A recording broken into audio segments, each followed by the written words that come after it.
الله الرحمن الرحيم. عن ابي مسعود رضي الله تعالى عنه قال قال رسول الله صلى الله تعالى عليه وسلم يؤم القوم اقرأهم لكتاب الله فإن كانوا في القراءة سواء فأعلمهم بالسنة. الحدیث رواہ مسلم۔ نبی کریم صلی اللہ علیہ وسلم نے ارشاد فرمایا،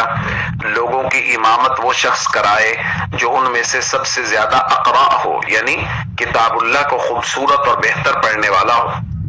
اور فرمایا اگر قرات میں سب برابر ہوں تو پھر امامت وہ شخص کرائے جو سنت کو سب سے زیادہ جاننے والا ہو۔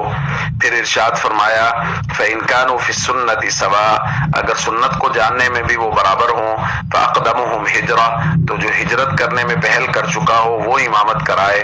پھر فرمایا فَإِن كَانُوا فِي الْهِجْرَةِ سَوَاءً، اور اگر ہجرت کرنے میں بھی وہ برابر ہوں، فَأَقْدَمُهُمْ سِلْمًا، اور بعض روایات میں ہے سنہ، کہ جو عمر کے اعتبار سے بڑا ہو وہ امامت کرائے۔ پھر حضور علیہ الصلوۃ والسلام نے فرمایا لا یؤمن الرجل الرجل فی سلطانی، کوئی آدمی کسی دوسرے آدمی کے مقام پر، اس کی جگہ پر، اس کے گھر میں کوئی امامت نہ کرائے بغیر اجازت کے، جب تک وہ اجازت نہ دے کسی کے گھر میں، کسی کی مقام پر امامت کوئی دوسرا آدمی نہ کروائے۔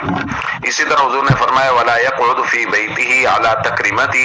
الا باذنہ، اور کوئی آدمی کسی کے گھر میں جائے تو اس کی عزت کی جگہ پر نہ بیٹھے مگر اس کی اجازت کے ساتھ، کہ گھر میں کسی نے اپنے لیے کوئی تختہ بنوایا ہوا ہے، کوئی اونچی جگہ بیٹھنے کے لیے بنوائی ہوئی ہے تو وہ اس کی عزت کی جگہ ہے، بغیر اس کی اجازت کے نہ اس کی عزت کی جگہ پہ بیٹھے اور نہ ہی بغیر اس کی اجازت کے امامت کروائے۔ تو دوستو اس روایت سے ہمیں یہ بات معلوم ہو رہی ہے کہ جو لوگ قرآن کریم کو خوبصورت پڑھنے والے ہیں ان لوگوں کا مرتبہ کس قدر بلند ہے، کہ حضور فرما رہے ہیں قوم کا امام بننے کا سب سے پہلا حق اس کو ہے جو اقرا ہے، یعنی خوبصورت قرآن پڑھنے والا ہے۔ پھر اس کے بعد ہے اعلمہم بالسنہ، جو لوگ سنت کو زیادہ جاننے والے ہیں، یعنی علماء، طبقہ علماء جو سنت کو سب سے زیادہ سمجھنے والا ہے۔ تو اس لیے ہم سب کو چاہیے ہم خود کوشش کریں کہ قرآن کو خوبصورت سے خوبصورت پڑھیں اور اپنے بچوں کو ایسا بنائیں کہ ہمارے بچے خوبصورت قرآن پڑھیں۔ اسی طرح ہم خود قرآن کو اور سنت کا علم سیکھیں اور اپنے بچوں کو بھی قرآن و سنت کا علم سکھانے کی کوشش کریں۔ السلام علیکم ورحمۃ اللہ وبرکاتہ۔